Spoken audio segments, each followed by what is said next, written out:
Olá, minha gente, eu sou o professor Helder Bandeira, do Colégio Pequeno Príncipe, professor de Física, e a gente hoje vai trabalhar uma dica, sobre o tema gravitação. É um tema muito cobrado no Enem, é um tema que constantemente está sendo cobrado não só no Enem, mas em todas as universidades, todos os vestibulares, e é importante a gente estar bem situado, saber bem direitinho sobre as leis de Kepler e sobre a gravitação universal.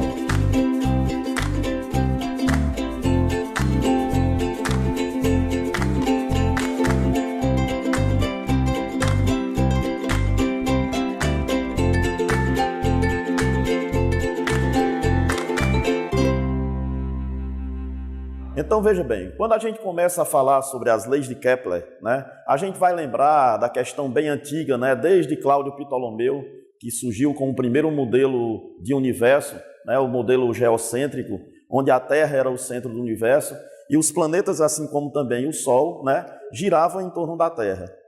Resultado, mais tarde, Nicolau Copérnico e Galileu, através de observações mais profundas, perceberam que, na verdade, quem girava era a Terra em torno do Sol. O Sol era o centro do universo e a Terra, assim como também os planetas, giravam em torno do Sol.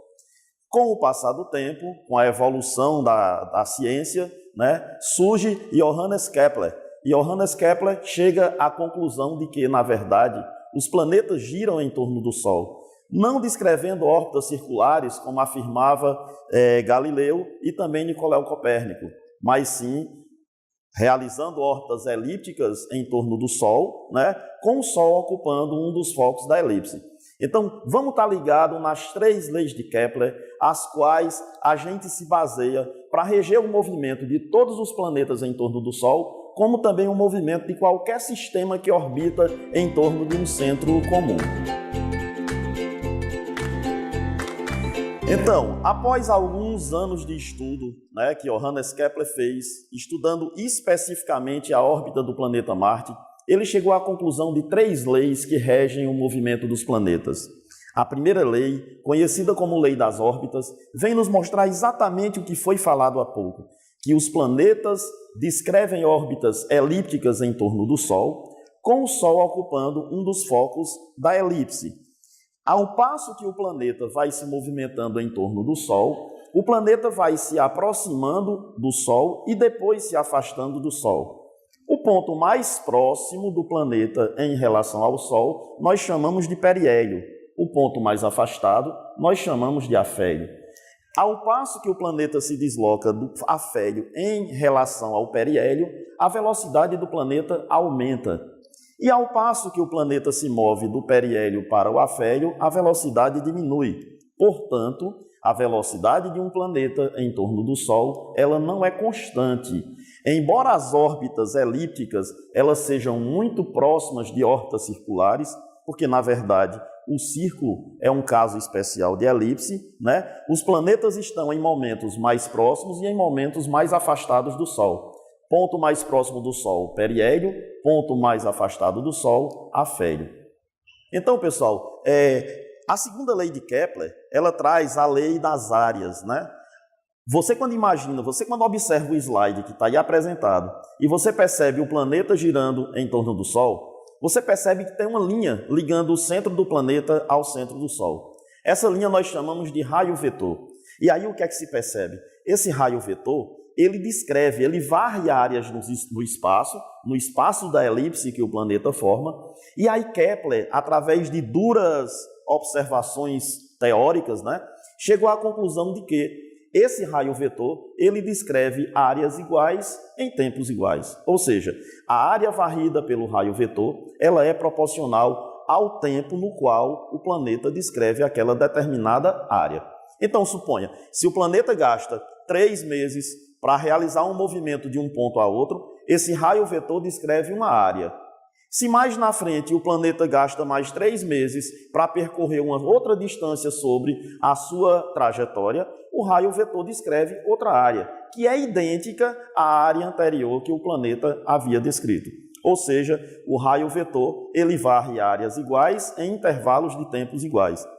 Nessa segunda lei de Kepler, a gente chega à conclusão de que, realmente, a velocidade do planeta, quando o planeta está no afélio, ela é menor do que a velocidade do planeta quando ele está no periélio. Se você observar a distância que o planeta percorre quando ele está mais próximo do afélio e a distância que o planeta percorre quando ele está mais próximo do periélio, você vai perceber que a distância percorrida na região próxima ao periélio ela é maior do que a distância percorrida próxima ao afélio. Como o tempo gasto é o mesmo, então nós temos que a velocidade no afélio ela é menor do que a velocidade no periélio. Outra coisa sobre a segunda lei de Kepler. A razão entre a área e o tempo é justamente o que nós chamamos de velocidade areolar do planeta. Essa velocidade areolar ela é constante. Não vamos confundir velocidade areolar com a velocidade do planeta. Velocidade areolar é a rapidez com que a área é descrita.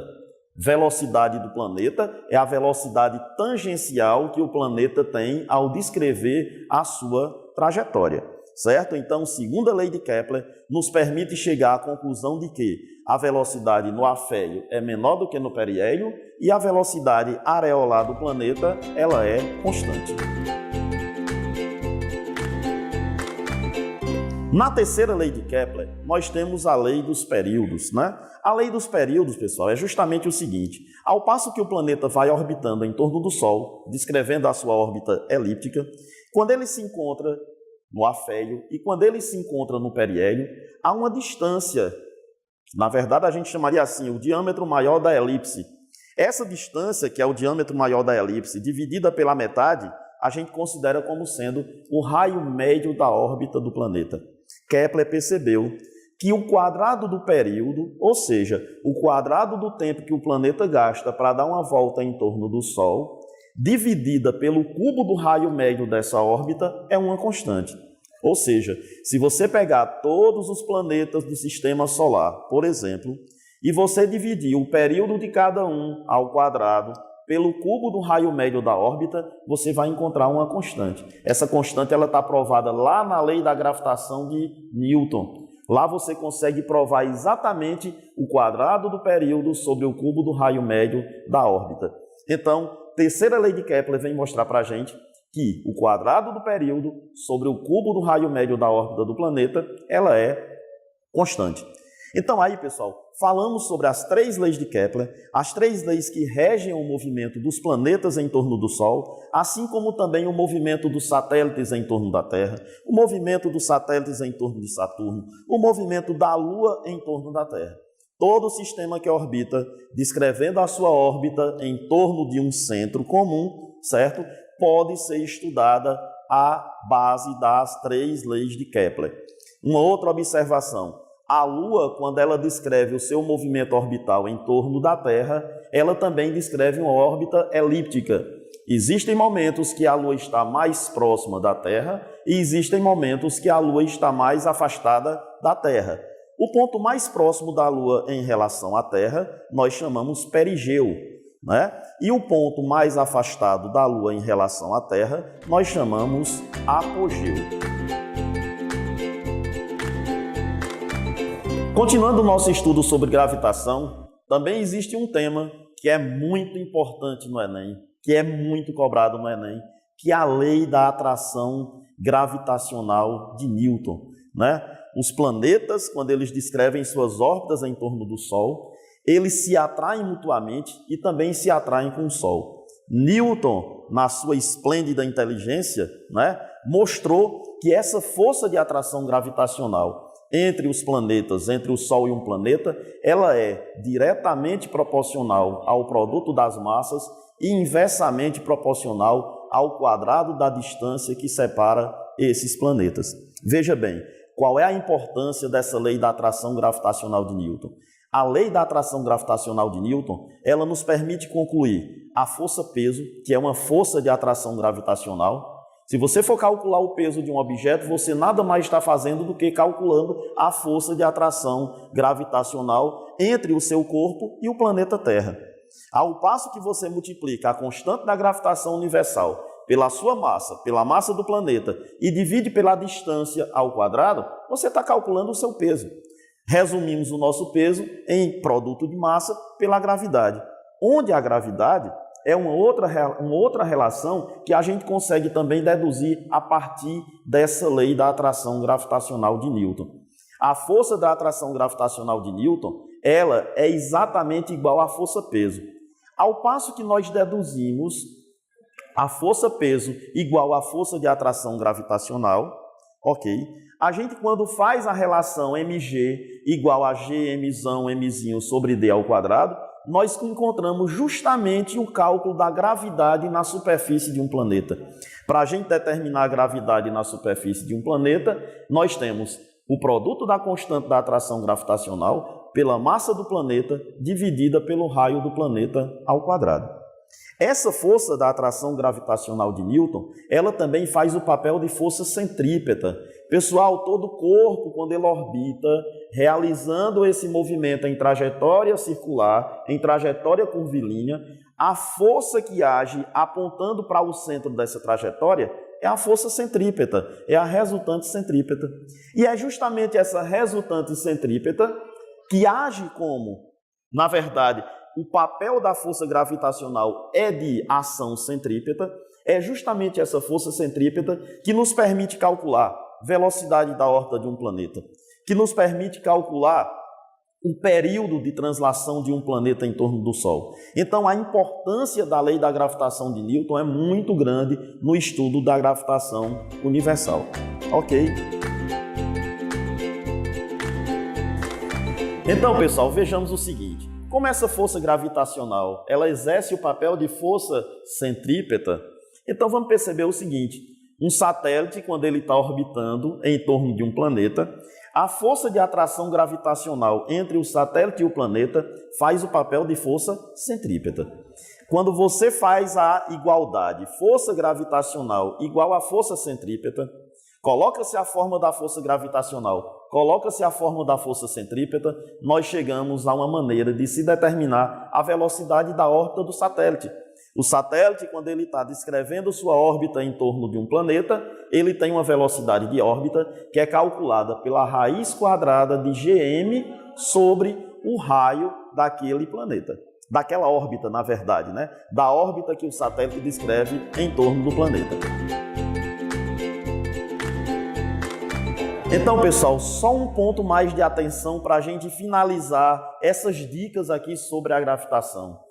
A palavra imponderabilidade, essa palavra grande que está associada justamente àquela situação em que a gente vê muito nos filmes, né? Os astronautas flutuando dentro de uma nave, os astronautas flutuando dentro de uma estação espacial e que a gente pensa assim, eita, o astronauta perdeu o peso.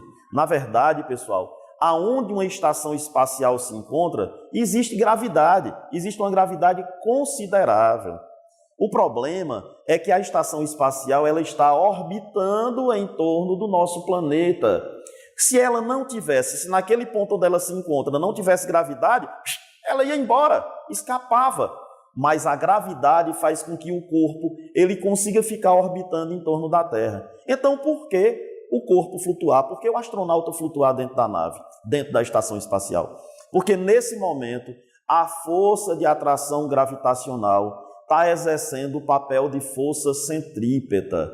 Ou seja, o peso do astronauta age como força centrípeta. A gravidade sobre o corpo do astronauta age como aceleração centrípeta. E aí, resultado, a aceleração centrípeta, ela muda a direção do vetor velocidade ao longo da órbita do planeta. Então, como a gravidade faz o papel de aceleração centrípeta, ao invés do corpo do astronauta se prender à superfície da nave, não. A ação da gravidade faz com que a velocidade do corpo ela mude de direção. E assim, pessoal, acontece a ausência aparente de gravidade. A gente tem uma ausência aparente, na verdade, de peso, que associa-se à ausência. Ah, não tem gravidade. Tem gravidade, sim. A questão é que a gravidade ela faz o papel de aceleração centrípeta. E aí nos dá aquela ausência aparente de peso. Resultado, o astronauta flutua, né, lá no interior da sua estação espacial, como se o peso dele não existisse. Então, galera, tá aí uma dica para vocês. Estudem sobre as leis de Kepler, estudem sobre a lei da atração gravitacional de Newton, porque há uma grande possibilidade desse tema cair no Enem 2016, no Enem da edição agora de 2016. Não esqueçam, leiam e estudem sobre as leis de Kepler. Tchau, um abraço, boa sorte na sua prova no dia 5 e 6 de novembro.